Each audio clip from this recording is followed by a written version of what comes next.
So as I said, we were going to continue on the next module with relative minors again, because we kind of got cut off there. So here is the G again. And so we got the G and the C and the D, giving us a 1, 4, 5. Now,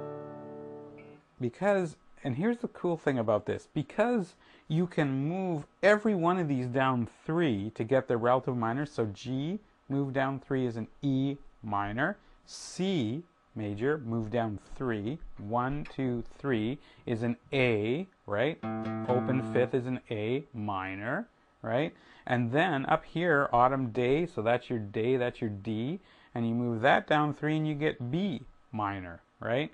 But look at this. Here is the shape of a 1, 4, 5, all major chords. G, C, and D.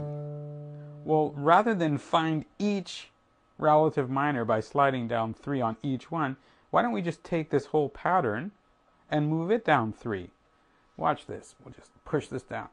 1, 2, and we're off.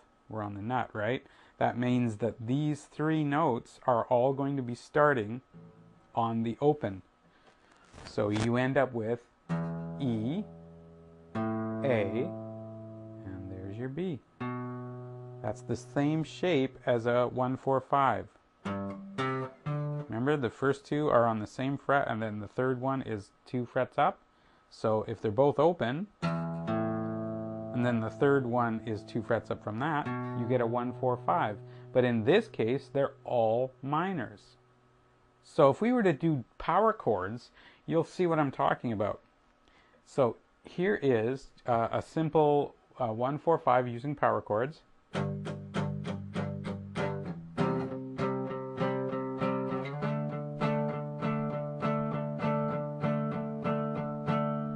Right? Now, even though the power chord doesn't involve enough notes to actually get the feel of the minor, you can still hear the difference. Here's the major again. 3, 3, and 5. So then drop the whole thing down 3.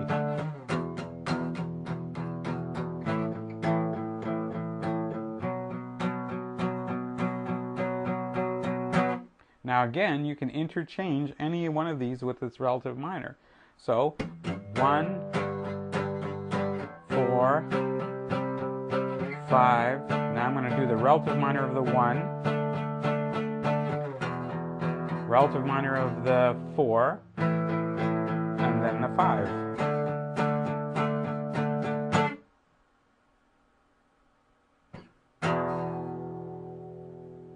Okay, and I went back to the relative minor of the 1. I just chose it at that second there.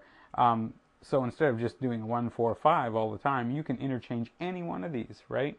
So we'll go back to open chords again. And remember, this is the B minor. We haven't really talked about that much, but I want you to take a look at that on the chord library. Make sure you get that one down so you can use this. So what you can do, again, simple beat, G, E minor, A minor, C. Now I'm using the major and its relative minor in a row.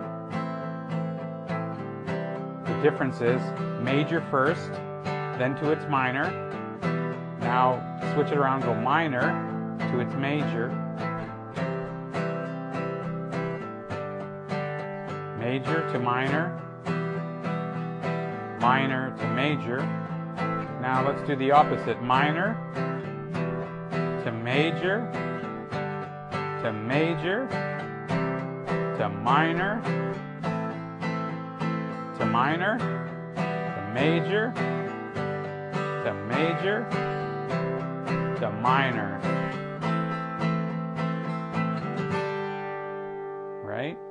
Again, you could write a whole song in 1, 4, 5, have the whole thing written out in a large piece of paper, takes up the whole kitchen table or, dining room table, and then just go through it every once in a while and either completely replace any given minor that you want, Or think about it, you can either replace it or accompany it, right? So you can put it before or after. It doesn't really matter, whatever you feel. And what you're going to find is that as you do that, changing the relative minors and majors with themselves will almost write the melody. As you put these chords down, you're going to find that the melody will only go one way because the sound and the feel of the chords themselves will make the melody go that way. All right. That involves a thing, again, we've mentioned a long time ago called passing tones. And by adding these tones that are slightly different from the major to the minor, you can almost train your listener's ear to go where you want to go in a melody, as far as a melody goes. So as you're writing these songs, by employing the minors and the majors in any way you want, it's going to almost write the melody for itself. And if you experiment with that a bit, have some fun with it, and you're going to find out that it's true, that it'll really make your melody lines that much more interesting. And so with that, we'll move on to the next thing. I hope that was informative, and we'll see you at the next module.